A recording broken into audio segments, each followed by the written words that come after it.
Welcome to Becoming Church, the podcast where we discuss how the message and movement of Jesus is not just about becoming Christians, but about becoming the church.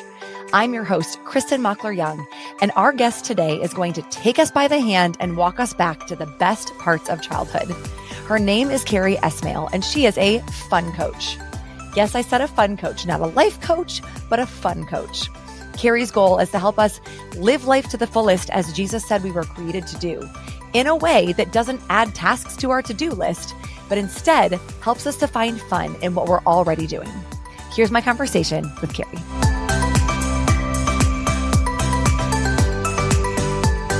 Kari, welcome to Becoming Church. Thank you so much for having me here. I'm very excited. Me too. Listen, I was really thrilled that you agreed to come on because we try to have fun, right? I try to have fun in like a lot of things that I do here, but lately it's felt like the podcast topics have been, I don't know, a little heavier or a little bit more deep. And I'm so excited for you to be here and just bring a little levity to people that just need to like smile or laugh or have some fun. So yeah, great. Thank you. And we all need that because we live in a world that is heavy and we are constantly aware of all the heaviness that's happening all across the world. So we need that lightness. Yeah, I agree. And we are going to, I have your book right here. Ooh. It's called Fun Because. We're going to talk about this. We're going to jump into it in just a second. But first, Kari, I want people to get to know you a little bit. So we're going to do a quick, like, fun Q&A. So I pulled some fun phrases and I used those to kind of figure out these quick fire questions for you. So, you know, the phrase like just for fun. What's something that you love to do that other people maybe don't? The first thing that comes to mind is poetry. Oh. Not that there's not a whole population that like doesn't love poetry, but most people wouldn't classify that as fun. Okay. Because it's very moody and emotional. But for me, it is fun. Like the art of words is fun, and expressing myself and just exploring the inner world is a very fun thing for me. Okay. Do you get to practice it often? Oh, yeah. Oh, good. Yeah. Good. Okay. How about a fun, like quote unquote, red flag? What's something that on the opposite that most people think is fun, but you're like, no, thank you so much.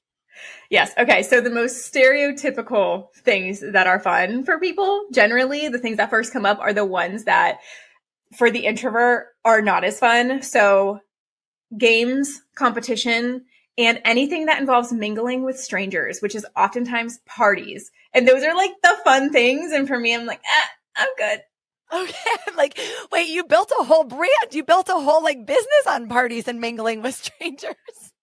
I know, right? I mean, yes and no. Like that's what it looks like. And that's what it is for a lot of people.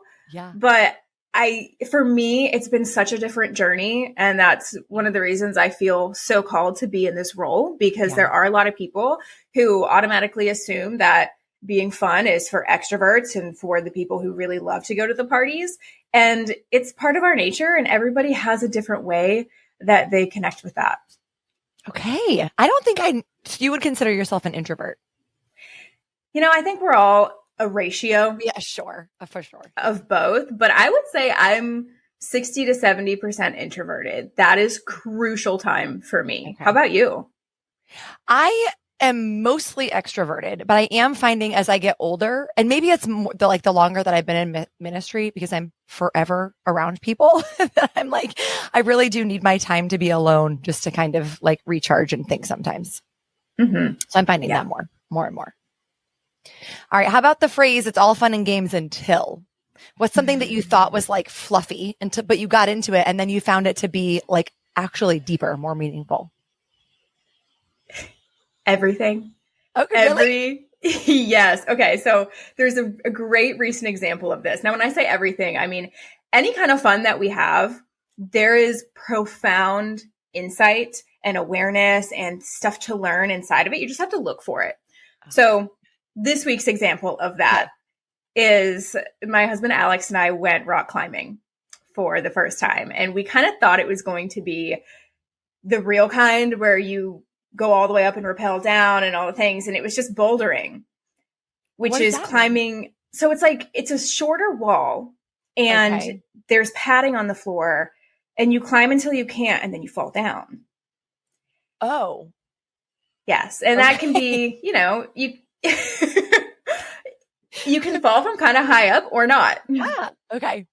So the first thing they do, I mean, this is something that I haven't ever done before, and I really want to get into the hobby because it calls to me in this season. And the first thing that they have you do is they just walk you right up to the wall and say, okay, I need you to do a fall test where you're supposed to fall down and like roll onto your back instead of try to catch yourself with your hands, because obviously you can break your wrist that way. Right. So me, I throw myself into things. And Alex has done this before. I have not. So I'm like, okay, I'll go first. And the first time I fall directly back on my wrist like you're not supposed to, naturally. And he's like, I'm going to need you to do that again. And so I do it again. And the second time I'm stiff as the board and I just kind of fall back and like knock my head off the ground. And I'm like, did I do it? And they're just kind of looking at me. And it's a crowded gym full of people. Sure. It's absolutely an embarrassing moment, but I'm like, whatever, we're here for it. And then I watch Alex go and he's so soft and graceful. And I realized I was kind of missing the whole land on your feet, bend at your knees, and then roll. I just kind of like think straight to my back. Yes. And so between that moment of watching him and being like, oh, I should have let him go first so I could, because he knows what he's doing. Yeah. And then watching everybody else in the gym climb the same patterns we were following and just taking notes from them and seeing how much there is to learn. It was a reminder that we don't always have to struggle through trial and error. And that's part of it. And I usually learn that way. But for me, that self-insight just from that 1 hour of rock climbing was, hey, take a beat and look around and allow yourself to learn through others' lived experiences before you just throw yourself into the deep end. I love that you came away with that insight. And even like you said a minute ago, right? If you weren't looking to learn something, if you weren't like, what can I take away from this experience? I won't speak for you. If it was me and I wasn't looking for it, I just would have walked away like PO'd that I fell and I did it wrong and I embarrassed myself. And I would have just like walked away with a hurt pride and called it like a failure. And I would have said, this was no fun at all. Yeah. Yeah. And at first that's what it was. Look for it. Yes. And you do. And that's the thing. And that's part of the whole thing is just looking at what there is to learn about yourself, what there is to take away, because when you do, that's how fun becomes a tool right there. Yeah. Oh, that's good. And we will get into that more.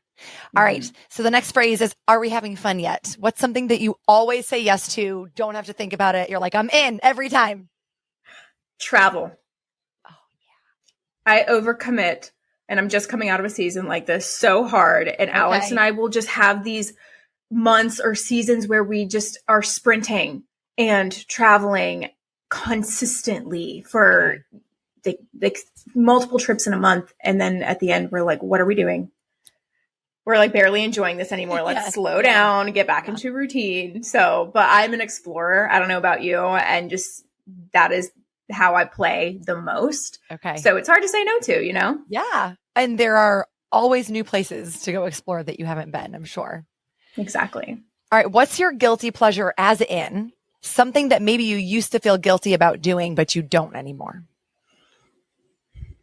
Definitely staying up late at night and sleeping in on the daily. Okay. Because that's just, do you find your creative space at night, or like what is it? Yeah. I mean, I've always been a night owl. Okay. I've always just come alive at night, found the inspiration at nighttime. And I've been in charge of my own schedule for 8 years now. And it wasn't until about 1.5 years ago that I said, why don't I just do that? Why don't I follow my own natural rhythm? Right. And it's been a big shift because there's a lot of stigma around waking up early and what that means related to success and hard work.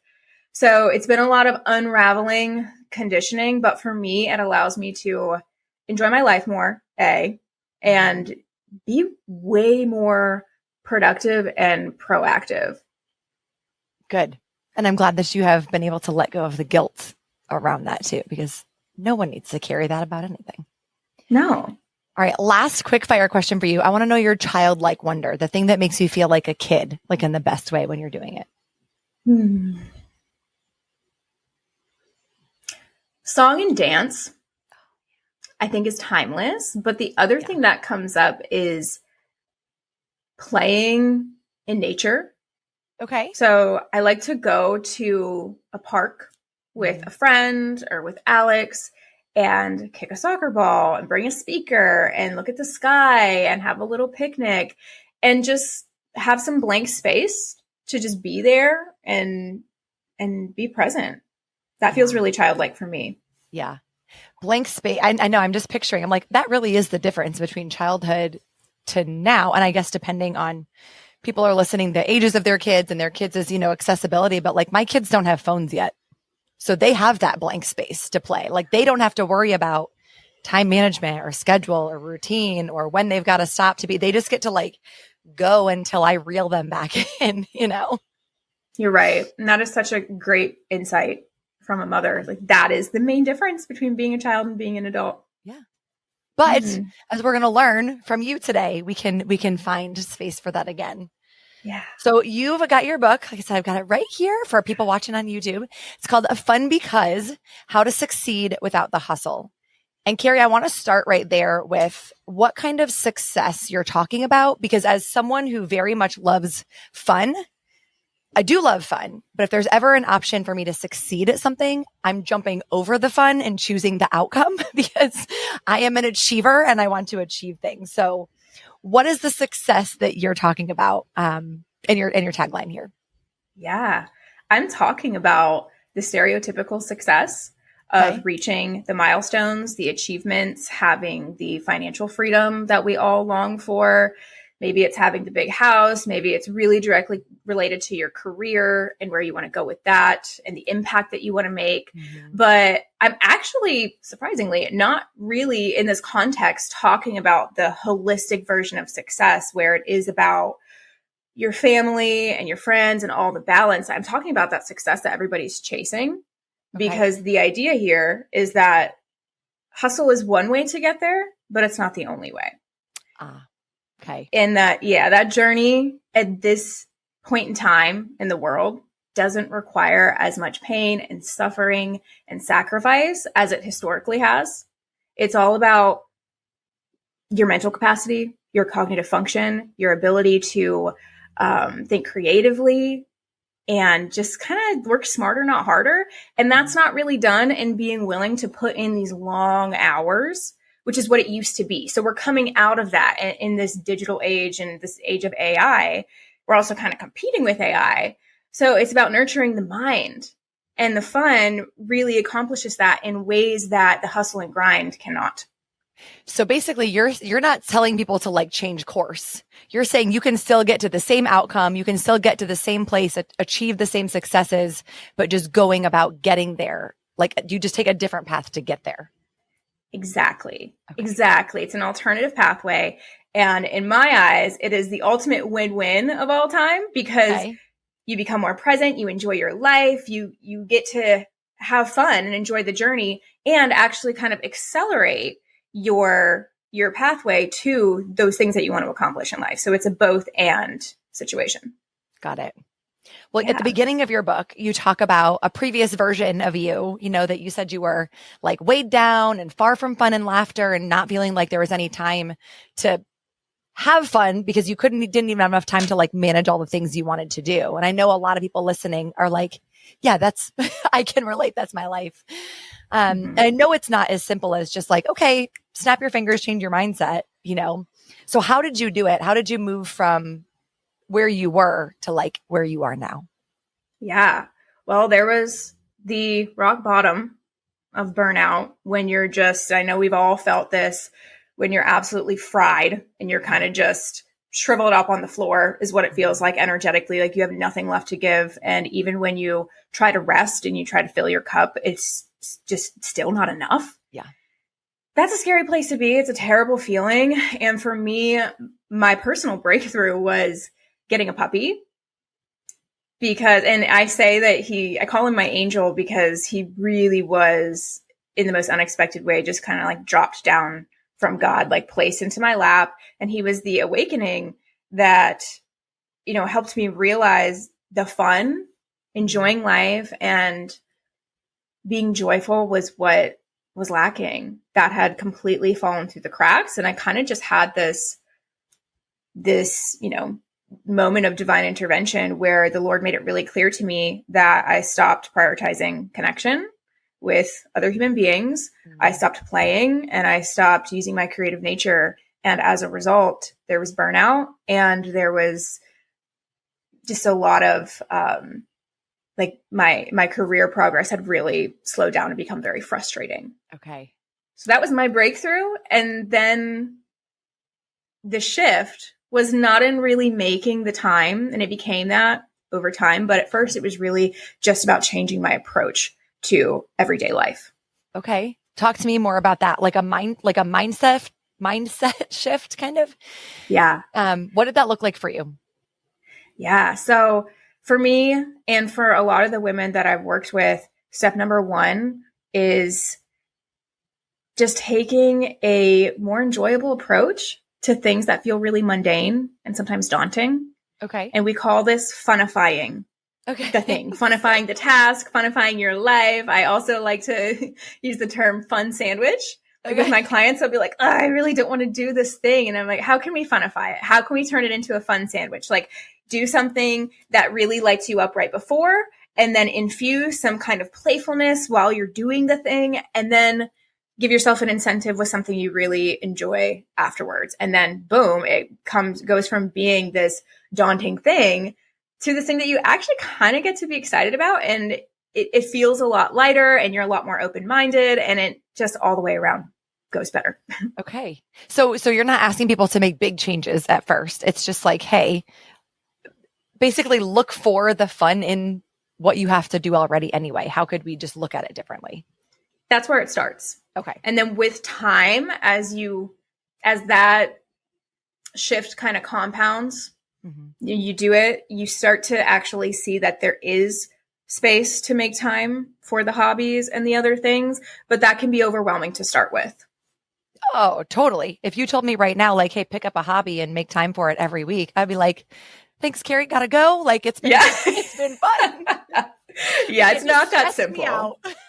Yeah, exactly. And that's the thing is it's so counterproductive to just kind of think that that's the only way to do it and force yourself into that. So it starts small. Okay.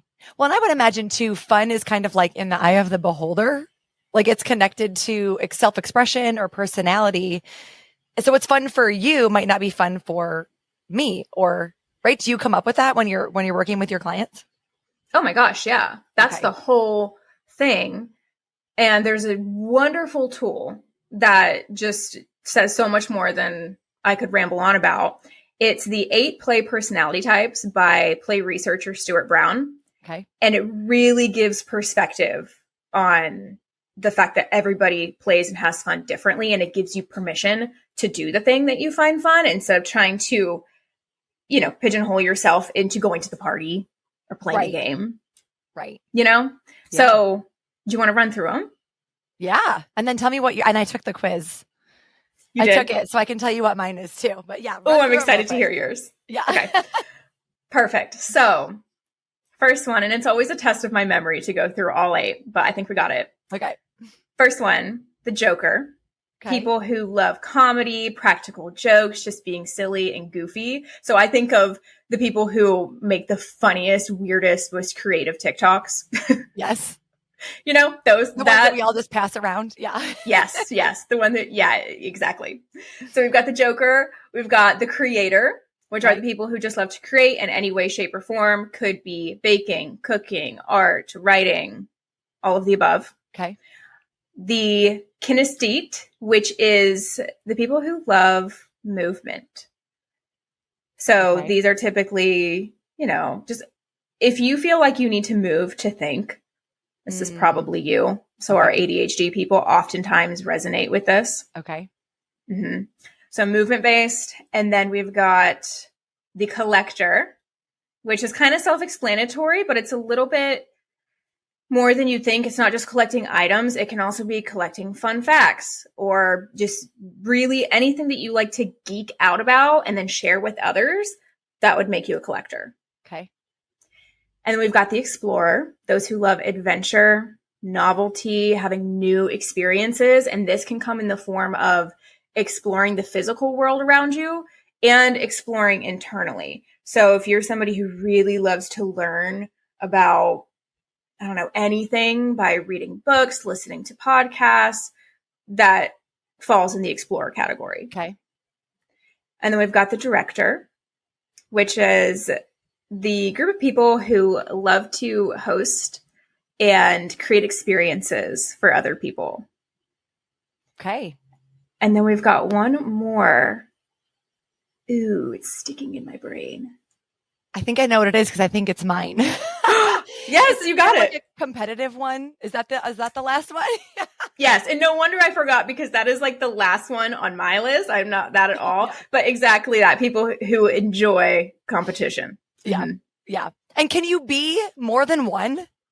Oh yeah. And I think a lot of people resonate with like all of them. And then some are just one or two. It just depends on who you are. But I'm like two primarily, the explorer and the creator. Okay. And so you're the competitor. And what else? I think the right before it, you said that like hosts and likes to create environments for people. My husband and I he is a fantastic host. I think I'm a pretty good hostess, but like together we love to like have people over and think of all the details and create the environment where people can then come in and have fun, whether it's conversation or food or whatever it is, you know? And that's such a great one to be, because it fosters that connection. Yeah. At the same time. And you can create memories that way. That's special. Yeah. And I'm curious to see what our kids grow into too. You know, we've got 2 daughters, and I'm curious to see like, right now I could maybe guess, but also I'm like, their personalities change so much. Of course they're moving their bodies because they're just so full of energy, but it might not always be that way. Yeah. You know? Yeah. That's going to be cool to see how it unfolds. I also feel like, Kari, this quiz kind of changed my definition of what fun is. I've been told, and at first I was offended by this, but I was told that I have a very high bar for fun. And the more I thought about it, I was like, I really do. And I've tried to like pull that down, because for me, it was like, if I'm not like belly laughing, crying, laughing, like leaving with my face hurting, then I wouldn't call it fun. And somebody would be like, that was so fun, right? And I'm like, yeah, I mean, it was a good time. But I wouldn't call it fun. And I think I was like setting myself up for, I don't know, missing a lot of this stuff. Yeah. I mean, that's a great insight. How would you say you were defining fun? Like I said, it had to be like the most ultimate, like if it wasn't like the best trip of my life or like the most fun dinner or like there was no lull, everything was just fun and funny. It was, for a lot of it for me, was like laughter. If I wasn't like laughing the whole time, then it wasn't fun, you know, which is not true. And so I like actually this quiz and the different types, because it helps me to see, no, reading a book actually can be fun, because fun can be so much more encompassing than what I thought it was. Yeah. Yeah, absolutely. Do you know your Enneagram type? I do. I'm a 3. You're a 3. Which one is that? That is the achiever, or the achieving success, leaders, performance, all of that. Okay. Yep. Got it. I was curious to see if you were going to say 7. Yeah. Because 7 is, you know, like the fun extravaganza person. But yeah, I'm really glad you had that insight, because it kind of opens up a whole new world, right, for what gets to be fun and what gets to fill your cup. Well, it's like you said, that step 1 of shifting up your perspective. I think I just was like really limiting myself, instead of going like, no, just because it wasn't the best conversation ever or like the most fun thing ever doesn't mean that I can't call it fun. Like I think I was stealing joy out of my own life without even realizing it, you know? That is such a good point. And I bet a lot of people do that. Yeah, maybe. Because there's the side of it where there's the other end of the spectrum, where sometimes I have to catch myself and remind myself of exactly what we're talking about, where sometimes when I start working with women, they will pick up the book and be like, that's what's fun for me. I'm going to do that. And sometimes I want to push them a little bit farther. It's like, oh, but like, what else? Like, how can we get you laughing? How can we get that inner child to come out to play? Because that's also what it's about. But everyone's at a different place. Everyone starts at a different place. It's also a journey. Like, it's one to evolve. So for you, it's kind of evolving from the other side where it was so extreme and now it gets to be simple. And for some people, it starts really small and simple and then it becomes more extreme with time. Yeah. Oh, that's a good point. Yeah. Well, I mean, and if you think about it, I've never thought about play before, but I'm like, yeah, if you think about it, like, I guess that's true. Like anything else, you know? Yeah, absolutely. So you break it down in the book into, you have your 3 elements of fun: connection, play, and creativity. Do you want to just like run through each of those really quick? Yeah. So are we talking about the ways that the book breaks down how to connect, how to play, how to create? Yeah. Yeah. Okay. So there's like 3 tools, or what I call fun levers, within each category of fun. In connection, we've got stranger connection, new connection, and childlike connection. So stranger connection is exactly what it sounds like. It's engaging in warm and friendly interactions with strangers. And this is a very strategic tool to regulate the nervous system and bring your stress levels down. And then there's new connection, which is just taking a more authentic and fun-focused approach to connecting with new people and building new relationships. Okay. And then childlike connection is creating a safe space with the people you're close to let your inner child out to play together. Like letting your guard down a little bit. Yes. I mean, and sometimes it's really doing childlike things, and it's very healing, and it builds really strong relationships. And it also takes humility, don't you think? That one especially takes so much humility. Yeah, it really, really does. When I started practicing this, you know, in the role that I'm in, I'm the leader. So it's my job to be silly first. Yeah. Yeah. And it's hard, but man, is it liberating. Yeah. Yeah. So those are the ones that live in connection. And then in the category of play, we've got play breaks and play infusion, and play priming and play parallels. So I'll try to keep it short and succinct here. Play breaks is when you take a break from the heavy work to do something that gets you really immersed in just a present moment of enjoyment. So this is a dance party to shake it out, a hula hoop, a playing like an animal with your pet, that kind of stuff. Okay. Mm-hmm. Play infusion is kind of what I was talking about earlier, which is just infusing playfulness and enjoyment into monotonous things. So the way my office is decorated is that for me. Perfect. It makes it enjoyable for me to walk in, sit down, do the work. Yeah. Play priming is when you intentionally play before you go into focus mode or do something really creative. So you're priming your mind to basically think outside the box. Huh. Okay. Mm-hmm. And then play parallels. This is one of my favorite things, is when you identify a way that you want to grow. And then you, instead of just, this is often work related or just in areas of life that are more serious, instead of just doing that there. So if my thing is public speaking, I want to get better at that. Instead of just booking more speaking engagements or going to a Toastmasters, which is kind of a dry and serious environment. For me, poetry is my thing.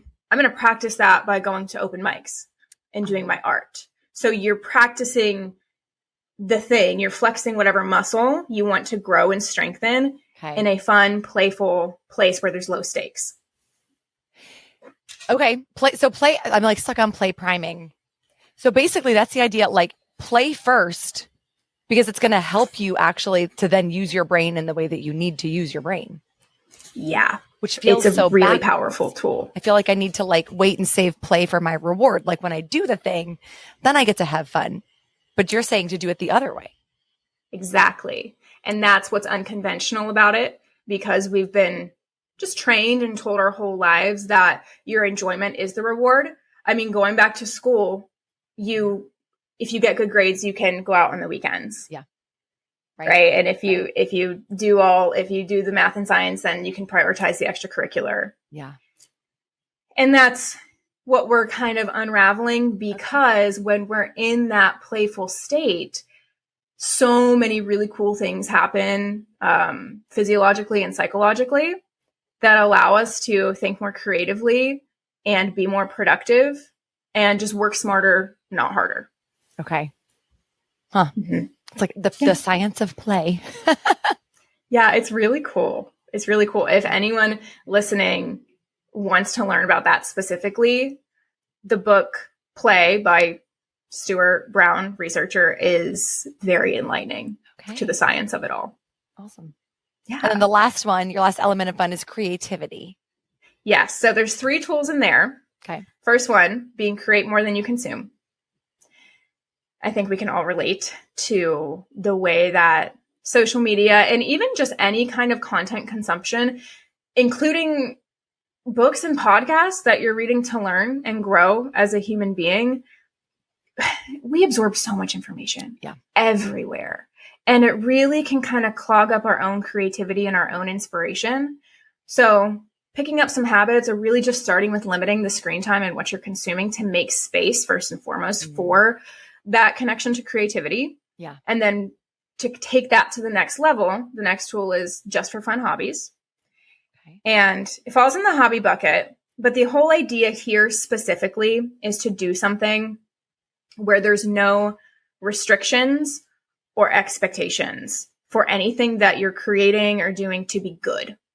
Because we live in a world, and just, part of the human condition is always feeling like we're not good enough. Yeah.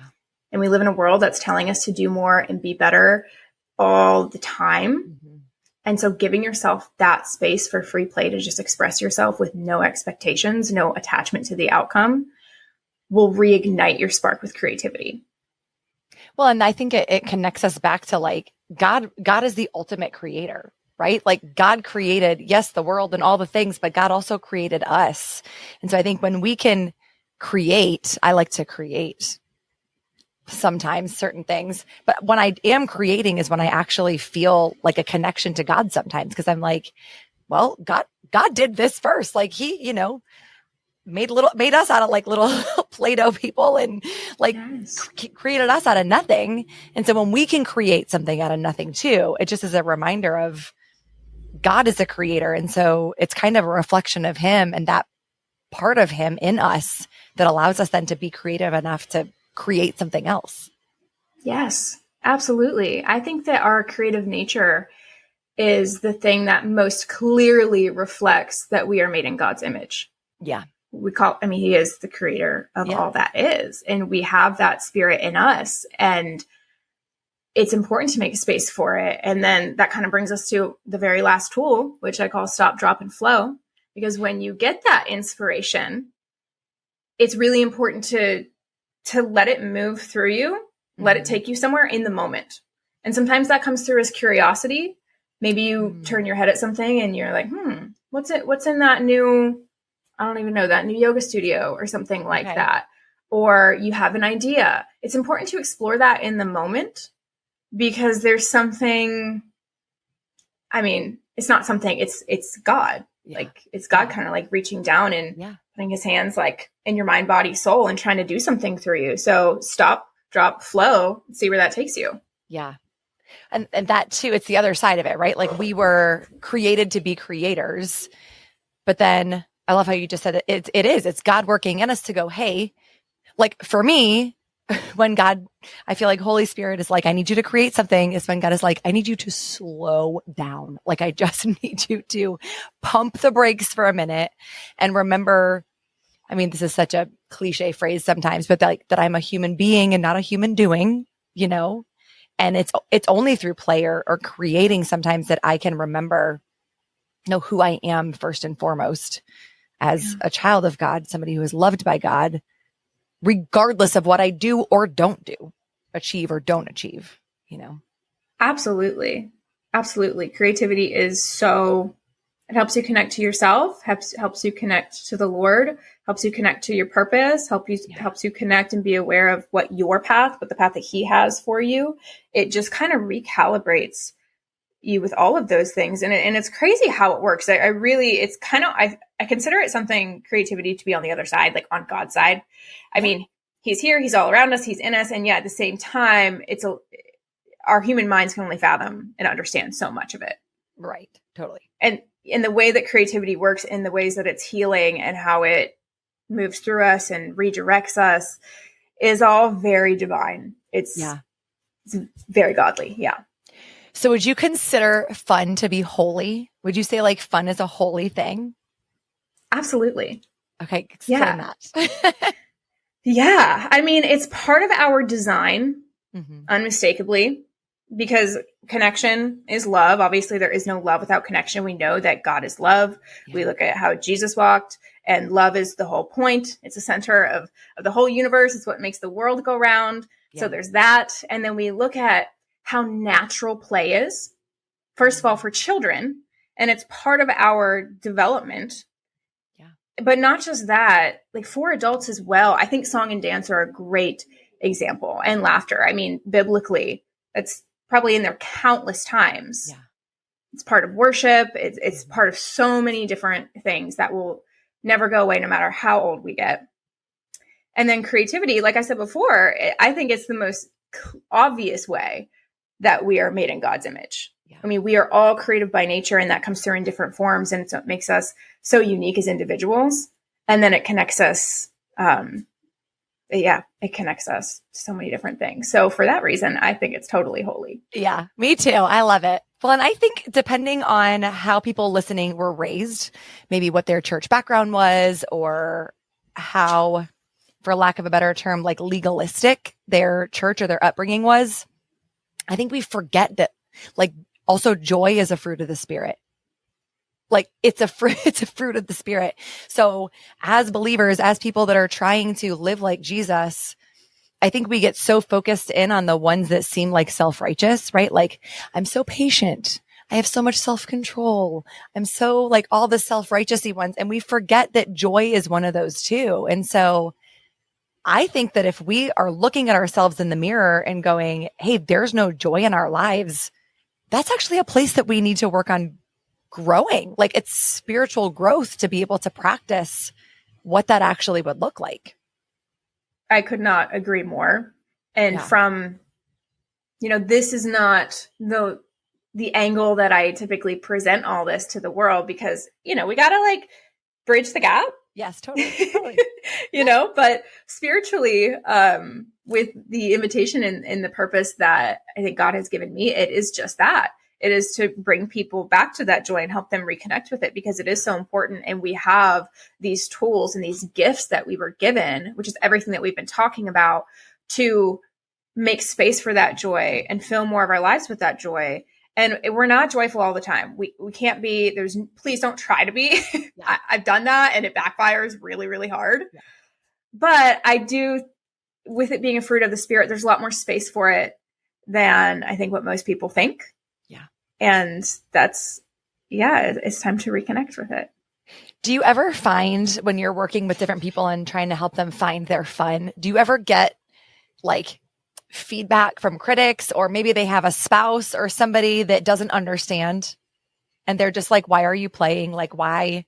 Do you come up with that a lot, where people are just like, they just don't get it, or they think it's frivolous, People, yes, definitely think it's frivolous. Now, people don't typically, they're not very forthcoming about their resistance. It's more, I can read it on their face. Okay. Or maybe it's like the husband, like it's hearsay, she tells me what's coming through. Sure. Because I honestly think that that's because I don't get directly challenged a lot, because there is instinct involved in, this is part of our nature. Yeah. So even if you don't agree that fun should be a high priority, I believe there's something inside that God has put in all of our spirits that just intuitively knows that it's relevant and important. Mm-hmm. How would you encourage someone if somebody came to you and was like, hey, I'm trying to incorporate more play, but my, spouse, whoever, is just telling me to stop because it's a waste of time, or I should be doing more important things, or I'm not prioritizing. How would you encourage them to keep going? This is such a good question. Well, I would say, one, you're in a position of leadership here. And this is an area in my marriage where I've been in a position of leadership. Okay. And it was difficult at first. And there's still moments where it's difficult and we don't see eye to eye. But with time, it has been well worth it because my husband now has a lot of hobbies and a lot of more friends than he used to. Look at that. And he's a lot happier. Yeah. Okay. So know that it's going to take some time because everyone's journey is completely different and everyone has different conditioning that they're unraveling in their mind, and everyone just has different starting points. And then secondly, I think one of the most important things here is to communicate and get on the same page about what's really going on. So recently, Alex and I went to a wedding and the dance floor was dead. That is like my greatest like calling and project, is to be the one to get the dance floor going. I feel like you would be that type too. Yes, I am. Yeah, of course you are. And so I was instantly ready to hit the floor, and I was trying to drag him up there, and it ended up being this whole unfolding of moments and events throughout the night where he was very, very uncomfortable and pretty mad at me, honestly, because I was really pushing him and not really tolerating his resistance to getting on the dance floor. Because I'm also like, you're married to me. Right. You got to be ready for this. Yeah, exactly. And then the next day, after we both went to bed angry, the conversation over coffee was about an experience that he had as a child that he carried with him in regards to dancing in front of people that was a little too traumatic. Yeah. And it was not okay for me to be pushing him out of his comfort zone in that way. And I should have taken the time to understand what his resistance was to that, where that comes from, and also what would make this evening fun for you. For me, it was dancing. For him, it was probably something totally different. So just communicating about that so that you can both have fun. Yeah. No, that's so important. That's so important. Well, and there's so many different things, right? Like even with Alex, maybe if the dance floor had been full and y'all weren't the first ones out there, it would have been easier for him to like transition in. So many different things that can determine whether or not it's fun for somebody. Yeah. So being patient, yes. I feel like it always comes down to patience and communication. Yes. Also a fruit of the spirit. Yeah. Yeah. So spiritually speaking, Kari, if people wanted to work fun into like a weekly Sabbath routine, right? Which I'm like, I need to do this. This is my goal. What could that look like? What are some practical ways people could just start to work fun in? Ooh, okay. Even when people ask me practical questions, I start with like something mindset and vague. So we're going to work from there. I mean, question for you and for audience, have you read The Ruthless Elimination of Hurry? Yes. Great book. Love. Yes. Highly recommend. It's basically all about slowing down, of course, given the title. And he talks about how Sabbath and worship, we have these ideas of what it looks like. Mm-hmm. And it's slowing down and it's resting. And then it's reading your Bible, or it's playing worship music, or it's going to church. Yes, those are great. And worship is also expressing your gratitude towards God and for this miraculous life that you're living, because every single human being's life is a literal miracle. Yeah. It's insane. And it's insane how easy it is to forget that. And just take it all for granted. Yeah. But we are living, breathing, walking miracles with purpose. And part of your worship and your gratitude for that is enjoying this life that you have and everything that you've been blessed with. And so I think it starts with, what do you enjoy? Like, ask yourself that question. And there's so many things that pop up when we do of what we should be doing, or like just the need to constantly be productive or have some kind of purpose attached to things. But if we let all of that go, how would you really enjoy the day? Would you eat ice cream? Would you stare at the sky and do absolutely nothing? Would you play a game with your kids? Would you spend time with friends? Would you have a campfire and a glass of wine? Like, you name it, as long as it's not going to, and I feel like then we come up against the question or the barrier of like indulgence and pleasure. Mm-hmm. and what the difference is between that and enjoyment. And I think the easiest thing for me is to measure it against like, is it going to make me feel good tomorrow too? Oh, okay. That is a great lens to look through. Yeah. Yeah. Because it's easy to be like, ooh, I want to stuff my face with 5 cheeseburgers. And sometimes that's fine, whatever, depending on the person. Sometimes that's the thing. But the line is, how many cheeseburgers until I feel terrible tomorrow and then I regret it. Really good. I would not have thought that. That's a really great measure. Okay, I'm gonna figure out. And I love too that you use the word should. And I think a lot of when people think about Sabbath, myself included, I always am like, okay, what should I be doing? And I need to not should on myself. And I need to just do, like you said, what is going to actually make me feel enjoyment and happy and have fun, because that's what's actually going to lead to rest. Like sitting and being still is not going to lead to rest for me. It's going to just make me think about all the things that I'm not doing because I'm sitting still.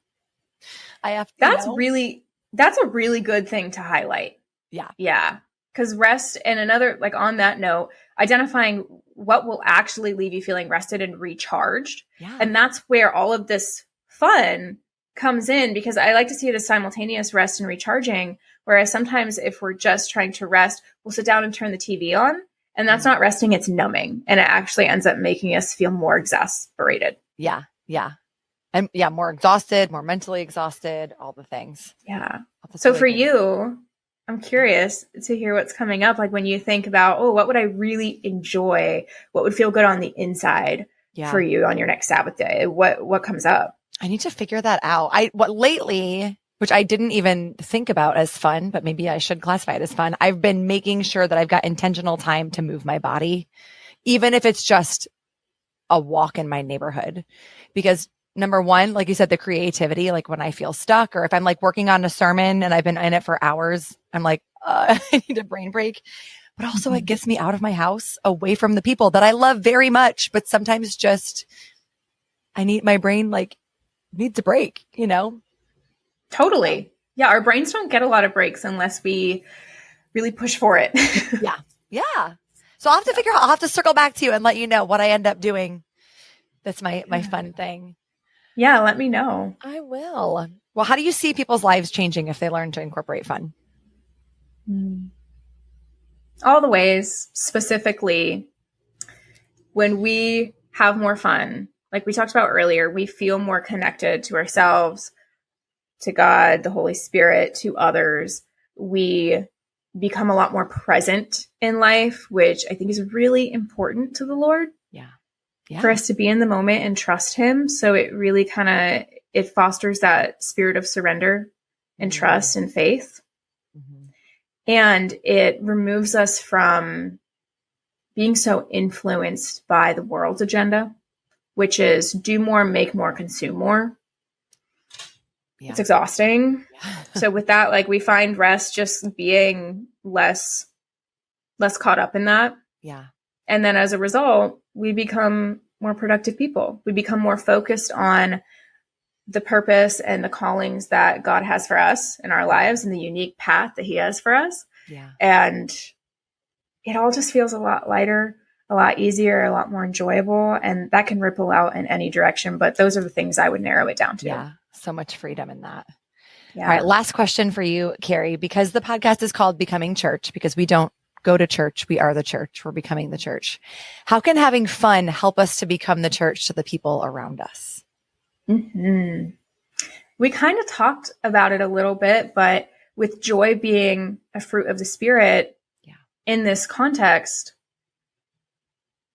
reconnecting with joy and then getting to share that with others is everything. Yeah. Is everything, because it just gets lost. There's not a lot of people talking about that. And we talk a lot about love and kindness and compassion. And that is also extremely important. Sure. And so is our joy. And we've been given these gifts, these tools, these fun levers, as I say, the connection, play, and creativity. Yeah. And however we like to do those things to tap into that joy and then embody it and then get to share it with others and just kind of overflow out into the world instead of coming from this place of depletion and resentment.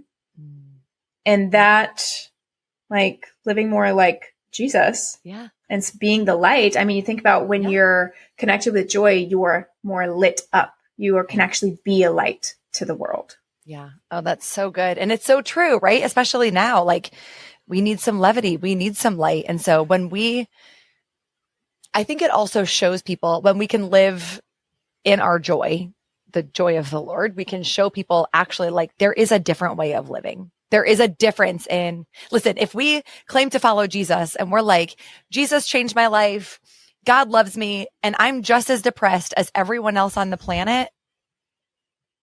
Like, what? Wait a second. What's the point? Like, how is that enticing or convincing anyone to have a relationship with Jesus? They're like, you're just as miserable as I am. Like, what's this doing at all? So, yeah, absolutely. And joy and living a fun life and just having more fun presence is very attractive. Yes. And that is, that serves everybody, like from every angle, whether we're talking about the professional world or we're talking about the spiritual side of things. You want to be magnetic and attractive so that you can have a positive impact on others. Yeah. It opens the door to conversation for all kinds of things. Exactly. Kari, thank you for being here. I'm going to link up your book, and also what's your company, your organization called if people want to work with you as a client? Yeah. So my website is karithefuncoach.com, and there's tons of resources on there from blog, podcasts, working together. I have a local club here in Charlotte where we come together and have fun in a growth-oriented way. And my company overarchingly is the fun side. Awesome. We'll link it all up. Thank you so much for being here. Yeah. Thank you so much for having me, Kristin. It was amazing.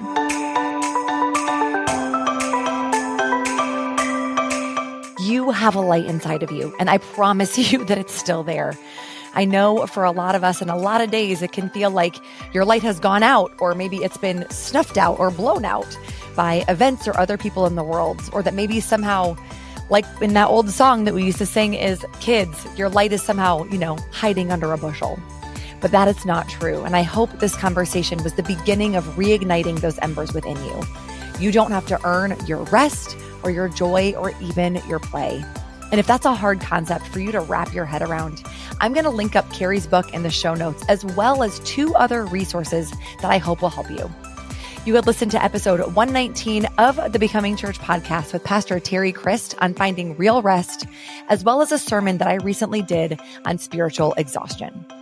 Also, be thinking of what aspect of play you want to incorporate into your weekly routine and share it on the Instagram post for this episode on my feed at Kristin Mockler Young.